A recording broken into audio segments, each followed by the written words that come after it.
I'm Micheline Thomas. I'm a visual artist, curator, educator, filmmaker. I make incredible, exquisite paintings of Black women in repose, juxtaposed and in context and conversation with Western canon of art history. My name is Jeffrey Gibson. I'm a painter, a sculptor. I do installations, video. I work with the public and create performances. Indigenous representation, I would say, was very much at the core of what I was pursuing, thinking about different Indigenous histories of making and aesthetics.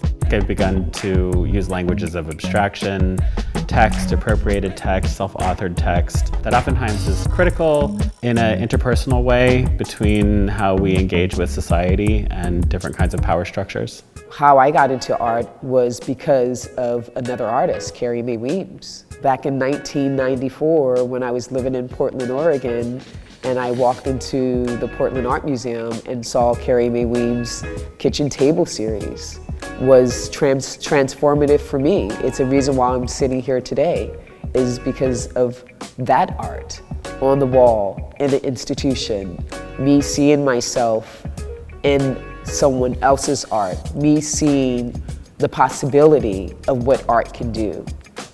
And from that moment in 1994, I decided to become an artist. On a personal level, art has helped me realize so many things in my life. As a child, I was oftentimes the only person of color, and I think oftentimes felt sort of like an outsider. And it was really through magazines and television. MTV, right, would do videos and commercials about a downtown scene in New York City.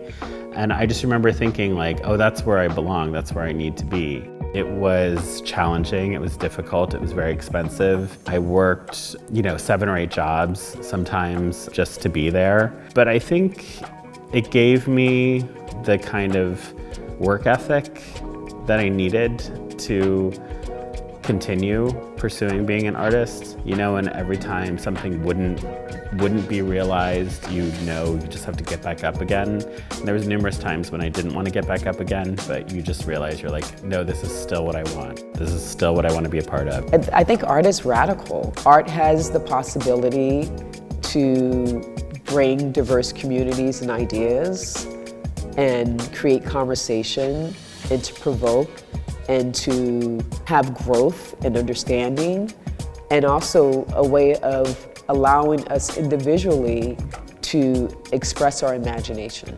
There's a freedom in that. Art is everywhere. It's how we exist as human beings. And so when we fundamentally understand the importance of art, then we want to support it because we know that it's necessary for our human spirit. You never know who may be inspired or who it may impact. And it's not always spoken, it's very mystical, it's mysterious, and that's okay. But when it's engaged and it has the opportunity in spaces like this, it becomes transformative. The Brooklyn Artist Exhibition celebrates the 200th anniversary of the Brooklyn Museum, and myself and a number of other artists were asked to think of who are artists who we think we would like to see in this exhibition. People who currently live in Brooklyn.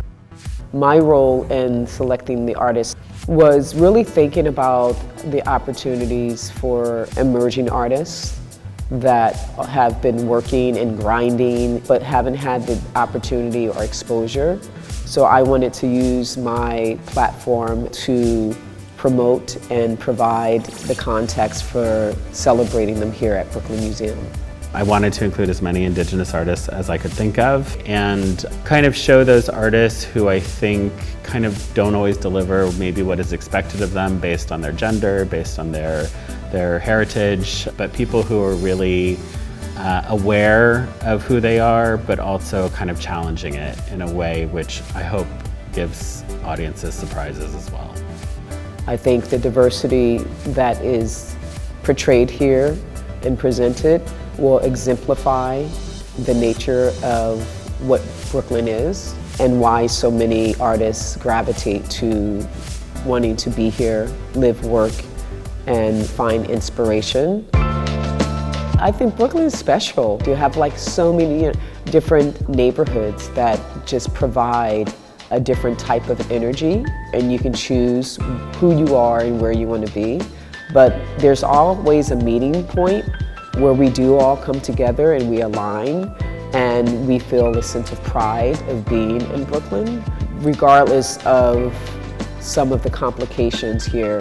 As New Yorkers and as Brooklynites, we know how to band together. We know how to celebrate each other, advocate, protest, hold each other accountable, hold museums accountable if they have to. They know that they have a voice and that it's heard.